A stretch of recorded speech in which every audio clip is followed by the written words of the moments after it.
Manali hill station को कौन नहीं जानता। हर साल यहाँ हज़ारों लोग घूमने आते हैं और इसकी खूबसूरती के कायल हो जाते हैं। मनाली में बेहद शानदार जगह है। यहाँ पर टूरिस्ट हरियाली, बर्फ़ से ढके पहाड़, मंदिर और एडवेंचर एक्टिविटीज़ जैसे स्कीइंग, कायाकिंग, पैराग्लाइडिंग का आनंद उठा सकते हैं। इस वीडियो में हम आपको मनाली तक पहुँचने से लेकर वहाँ पर क्या क्या किया जा सकता है, ये सब जानकारी देंगे। चलिए मनाली को एक्सप्लोर करें। मनाली हिमाचल प्रदेश राज्य में पड़ता है। ये शहर सी लेवल से 2050 मीटर की ऊंचाई पर स्थित है और ब्यास नदी के बैंकों के साथ फैला है। मनाली पहुंचने के कई रास्ते हैं। अगर आप फ्लाइट से ट्रैवल कर रहे हैं तो सबसे नज़दीकी एयरपोर्ट है भुंतार।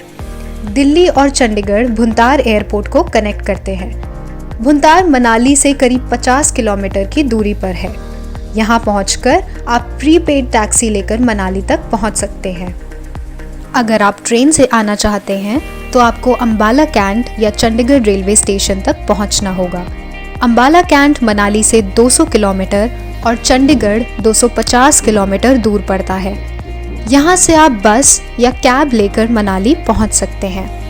मनाली जाने का सबसे अच्छा टाइम है दिसंबर और जनवरी। इस दौरान आपको बर्फ से ढके पहाड़ देखने में और एडवेंचर एक्टिविटीज़ करने में बेहद मज़ा आएगा।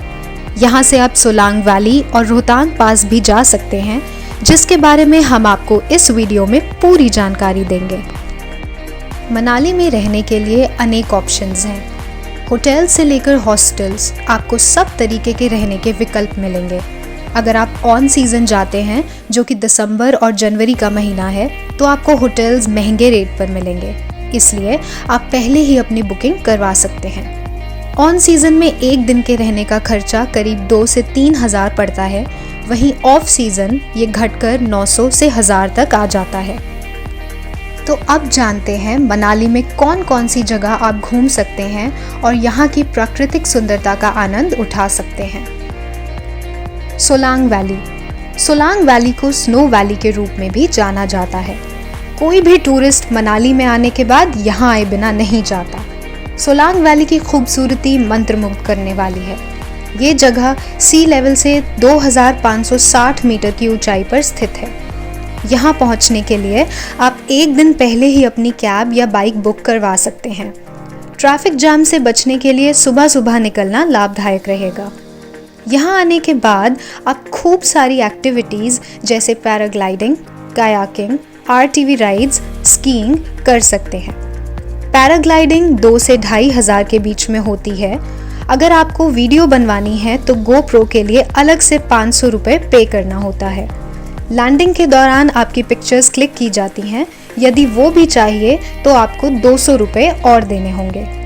यहाँ जाते ही आपको बहुत सारे डीलर्स मिलेंगे जो अपना अपना पैकेजेस आपको बताएंगे। एक पैकेज करीब 2 से 3 हज़ार का पड़ता है, जिसमें 6 से 7 एक्टिविटीज़ होती हैं। यहाँ कोई टाइम लिमिट नहीं है, आप जितनी देर चाहें उतनी देर एंजॉय कर सकते हैं। हडिम्बा टेम्पल। हडिम्बा टेम्पल 16वीं सदी में बना था। यह मंदिर सुंदर देवदार जंगल के बीच में स्थित है। देवी हडिम्बा का आशीर्वाद लेने दूर दूर से टूरिस्ट्स यहाँ आते हैं। यहाँ आप याक राइड भी कर सकते हैं। देवी हडिम्बा पांडव भाइयों भीम की पत्नी थी, जो इस स्थान पर अपने पापों की माफ़ी मांगने आई थी। इसके बाद देवी दुर्गा ने उन्हें देवी का सम्मान दिया था। दर्शन करने की कोई फीस नहीं है। आप यहाँ फोटोग्राफी भी कर सकते हैं। बाहर निकलते ही आपको बाजार दिखेंगे, जहाँ खाने पीने से लेकर शॉपिंग का सारा सामान है। Manu temple. Manu temple old Manali शहर से 3 किलोमीटर अंदर स्थित है। यह मंदिर ऋषि मनु, जो कि इस दुनिया के निर्माता कहे जाते हैं, उन्हें समर्पित है। इस मंदिर के साथ ही ब्यास नदी बहती है, जो कि पूरे दृश्य को और भी खूबसूरत बना देती है। पुराणों के अनुसार ऋषि मनु धरती पर कदम रखने के बाद यहीं ध्यान करने आए थे। यह मंदिर बहुत शांत वातावरण में स्थित है। यहाँ तक पहुँचने का रास्ता थोड़ा संकरा है और सर्दी के समय यहाँ बर्फ़ सड़क पर जम जाती है, जो कि फिसलने का कारण बनती है। तो आप ध्यान देकर जाएं। इस पूरे रास्ते पर आपको अनेक सुंदर कैफ़ेज़ भी मिलेंगे। ओल्ड मनाली। ओल्ड मनाली भीड़ भाड़ वाले मनाली शहर से थोड़ी दूरी पर पड़ता है। यहाँ आप बाइक से जा सकते हैं। कार अवॉइड कीजिए क्योंकि जाम में फंसने के चांसेस ज़्यादा हैं। ओल्ड मनाली शांति और राहत देता है। यहाँ आपको बहुत सारे कैफ़ेज़, खाने पीने की छोटी छोटी शॉप्स, पतली गलियों और चारों तरफ अद्भुत बर्फ से ढके सफ़ेद चोटी वाले पहाड़ों को देखने का अनुभव होगा। यहाँ दुकानों से आप हैंडमेड चीज़ें भी खरीद सकते हैं। ओल्ड मनाली कपड़े और चेरी के लिए बेहद लोकप्रिय है। नेहरू कुंड। नेहरू कुंड इंडिया के पहले प्राइम मिनिस्टर श्री जवाहरलाल नेहरू जी के नाम पर रखा गया है। नेहरू जी जब भी मनाली का दौरा करते थे तो यहाँ का पानी ज़रूर पीते थे। यह एक ठंडे पानी का प्राकृतिक झरना है जिसे देखने हज़ारों टूरिस्ट जाते हैं। यह जगह मनाली से 5 किलोमीटर की दूरी पर पड़ती है। यहाँ का पानी बहुत लोकप्रिय भृगु झील से निकलता है। चारों तरफ पहाड़ और हरी भरी वादियों का दृश्य बहुत लुभावना है। आप यहाँ पर फ़ोटोशूट भी कर सकते हैं। आपको कुंड के पास ही बहुत सारे खाने के स्टॉल्स मिल जाएंगे। रोहतांग पास। रोहतांग पास कुल्लू से करीब 51 किलोमीटर की दूरी पर पड़ता है। यहाँ की खूबसूरती शब्दों में बयान नहीं की जा सकती। इसे लाहौल और स्पीति का प्रवेश द्वार भी कहा जाता है। आपको यहाँ चारों तरफ बर्फ़ की सफ़ेद चादर दिखेगी, बल्कि बादल भी पहाड़ों से नीचे देखे जा सकते हैं। यहाँ पर आप स्कीइंग और ट्रैकिंग कर सकते हैं। जून से अक्टूबर तक का समय यहाँ घूमने के लिए अच्छा माना जाता है। हालांकि भारी बर्फबारी की वजह से रोहतांग पास काफ़ी समय के लिए बंद कर दिया जाता है। नवंबर से अप्रैल तक आप इसे बंद ही पाएंगे। फिर भी आप जानकारी लेकर जाएं तो बढ़िया रहेगा। रोहतांग पास से ही ब्यास नदी निकलती है। यह 460 किलोमीटर लंबी नदी है। माना जाता है कि लोगों ने यहाँ पर रास्ता बनाने के लिए भगवान शिव की आराधना की और शिव जी ने भृगुतुंग पर्वत को अपने त्रिशूल से काटकर भृगुतुंग मार्ग यानी रोहतांग मार्ग या रोहतांग पास बनाया।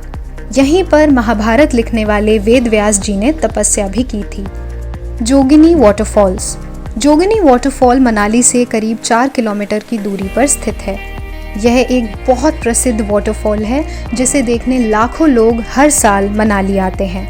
यह झरना 160 फीट की ऊंचाई से गिरता है।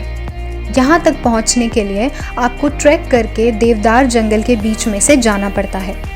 यह रास्ता करीब 3 घंटे में पूरा होता है।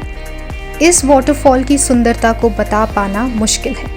यहाँ पर आप सुबह ट्रैकिंग शुरू करें ताकि रात होने से पहले वापस आ सकें।